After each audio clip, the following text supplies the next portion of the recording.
So now we are going to start with thermal conductivity.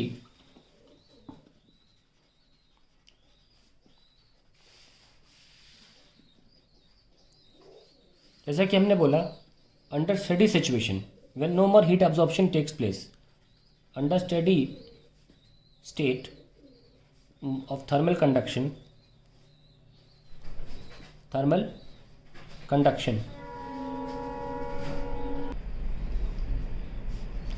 हमने लिखा dq by dt is equals to ka dt by dx. ध्यान रखें, अगर बढ़िया सा फिगर हो, ऐसा अजीब सा ऐसा हो ना, अगर कोई बॉडी, तब आपको ऐसे लिखना पड़ता है डिफरेंशियल फॉर्म में.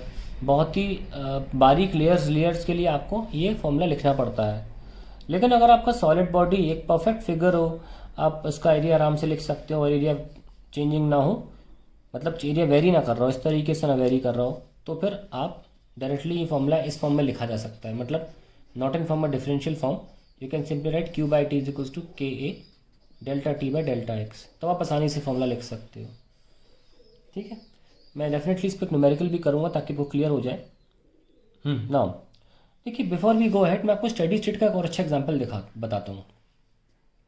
हमने एक रॉड ली और यहाँ से गर्म किया उसे, यहाँ से उसे हीट प्रदान करी, तो हम हीट उसे एक साइड से दे रहे हैं ना, तो ये पार्ट ज़्यादा गर्म होगा. जैसे जैसे हम दूर जाएंगे गर्माहट थोड़ी कम होती चली जाएगी. ऑब्वियसली इस जगह पर टेम्परेचर जो होगा वो T1 है, इस पर T2 है, इस जगह पर T3 है. तो obviously T1 will be more than T2 will be more than T3.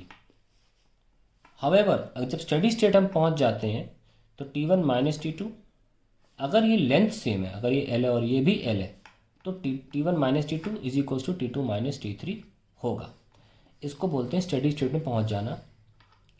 Temperature gradient जो है वो सेम हो जाना, यानी कि T1 minus T2 will upon L is equals to T2 minus T3 upon L. ये मैं कहना चाह रहा हूँ, दैट इज स्टेडी स्टेट. लेकिन आप रोज़मर्रा ऐसी एग्जाम्पल्स के सब वाकिफ़ नहीं होते. बड़े से एग्जाम्पल दिखाता हूँ आपको मैं. आप जिस टेबल पे लिख रहे हैं ज़रा छुओ उसको, देखो ये हर जगह छुओ. क्या ऐसा लग रहा है कि यहाँ गर्म है और ठंडी है? नहीं, हर जगह टेबल गर्म है.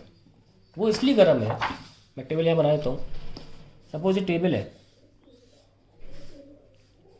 हर जगह टेम्परेचर सेम है, T1 T2 T3 एवरीवेयर, क्योंकि ये पूरा का पूरा पोर्शन जो है वो समान रूप से इक्वली एक्सपोज टू हीट है. स्टेडी स्टेट पहुंच चुकी है, ऑब्जॉर्प्शन कहीं हो नहीं रहा, तब इसका टेम्परेचर जो है वो चेंज नहीं हो रहा टेबल का. तो टेबल क्या बोली जाएगी? Temperature remains constant, temperature remains same everywhere. तो इससे हुआ क्या, क्योंकि पूरी टेबल बराबरी से एक्सपोज्ड है हीट के लिए, तो हर जगह टेम्परेचर सेम हो चुका है. क्यों? क्योंकि जितनी हीट यहाँ से जा रही है टेबल में, जितनी हीट आती है उतनी हीट चली भी जाती है वापस वातावरण में. इसका मतलब टेबल ने एक कांस्टेंट टेम्परेचर अटेन कर लिया है. जब गर्म होते होते कोई चीज़ कांस्टेंट टेम्परेचर अटेन कर लेती है, हम उसे स्टेडी सिचुएशन बोलते हैं. आई होप इसके बाद आपको क्लियर हो गया होगा. आप बॉटल छुओ, लैपटॉप छुओ, अपने आप को छुओ, ग्लास छुओ, टीवी को स्क्रीन को छुओ, कोई भी गद्दा, चादर वादर कुछ भी छुओगे आसपास, सबका टेम्परेचर हर जगह सेम होगा. क्यों? सब बराबरी से एक्सपोज्ड हैं. और जितनी हीट अब ऐसी सिचुएशन में आ जाओगे कि जितनी हीट वो ले रहे हैं इनलेट, उतनी हीट छोड़ भी रहे हैं, तो उनका टेम्परेचर राइज नहीं होता. और सारी बॉडीज़ इसलिए कही जाती हैं आपके आसपास सब स्टेडी स्टेट में ही है. आई होप अब क्लियर हो गया होगा स्टेडी स्टेट क्या होता है. खैर, वापस लौट के आते हैं अपने इस बहुत इंपॉर्टेंट फॉर्मूले पर, that rate of thermal conduction या heat flow rate is equal to K A D T by D X. मैं डिफरेंशियल फॉर्म में ही लिख रहा हूँ ये भी, ताकि जनरली किसी भी केस के लिए माना जा सके. तो अगर मैं के थर्मल कंडक्टिविटी जो है उसकी बात करूँ तो है क्या चीज़? थर्मल कंडक्टिविटी आ जाती है D Q by D T upon A D T by D x. ये तो लिखेंगे के को. अगर यूनिट निकालना चाहे तो यूनिट लिख लेते हैं, यूनिट ऑफ थर्मल कंडक्टिविटी के. डी क्यू जूल है, जूल पर सेकेंड. ये एरिया और ये D T by D x that is temperature gradient, it is kelvin upon length. अब इसको सॉल्व कैसे करें? जूल पर सेकेंड होता है वॉट, एरिया हो जाएगा मीटर स्क्वायर, और ये के अपॉन मीटर, ये गया. So we can write watt per meter Kelvin. Very important that you remember this unit. अब define कैसे करें thermal conductivity को?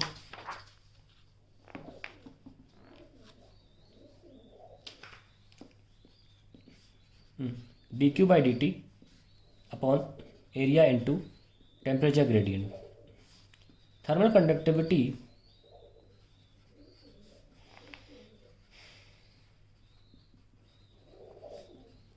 is defined as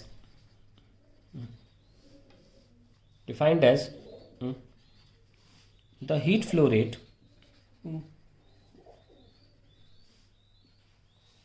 per unit area of cross section per unit temperature gradient. ऐसे बस बनानी है definition, कोई बहुत बड़ी बात तो है नहीं. पर यूनिट टेम्परेचर ग्रेडियंट, तो इसको बोलते हैं थर्मल कंडक्टिविटी. ठीक है.